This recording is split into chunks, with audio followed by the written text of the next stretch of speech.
Welcome to today's verse of the day.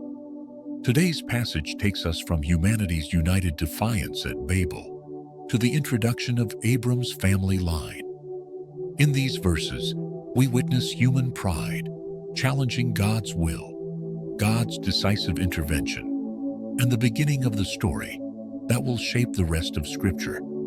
Let's explore Genesis 11:1 through 32 together. Verse: Now, the whole world had one language and a common speech. As people moved eastward, they found a plain in Shinar and settled there.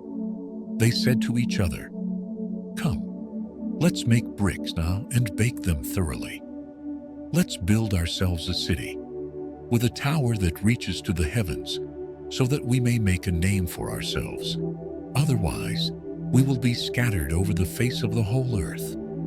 But the Lord came down to see the city and the tower the people were building. And the Lord said, "If, as one people speaking the same language, they have begun to do this, then nothing they plan will be impossible for them. Come, let us go down and confuse their language, so they will not understand each other." So the Lord scattered them from there over all the earth, and they stopped building the city. That is why it was called Babel, because there the Lord confused the language of the whole world. From there, the Lord scattered them over the face of the whole earth. This is the account of Shem's family line. Terah became the father of Abram, Nahor, and Haran. Haran became the father of Lot. While his father Terah was still alive, Haran died in Ur of the Chaldeans. Abram and Nahor both married. Abram's wife was Sarai, and Nahor's wife was Milcah.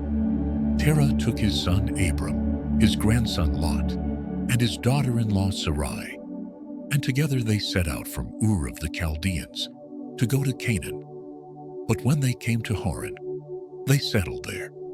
Terah lived 205 years, and then he died in Haran.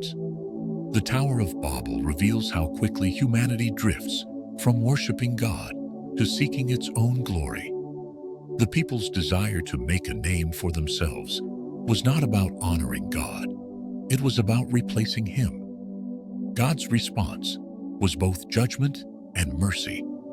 By scattering them and confusing their language, He stopped their united rebellion and ensured that His command to fill the earth would be fulfilled.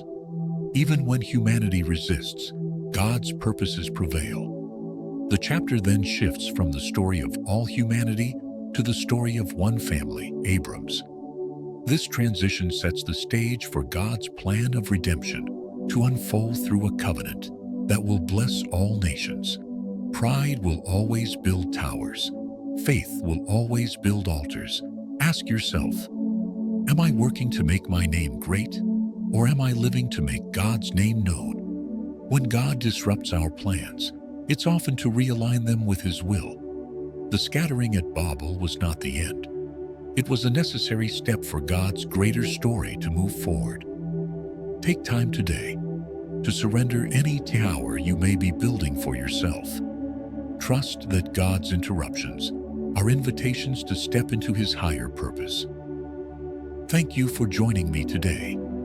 If this passage encouraged you, share it with someone who needs to remember that God's plans cannot be stopped, and His redemptive story is still unfolding through those who follow Him.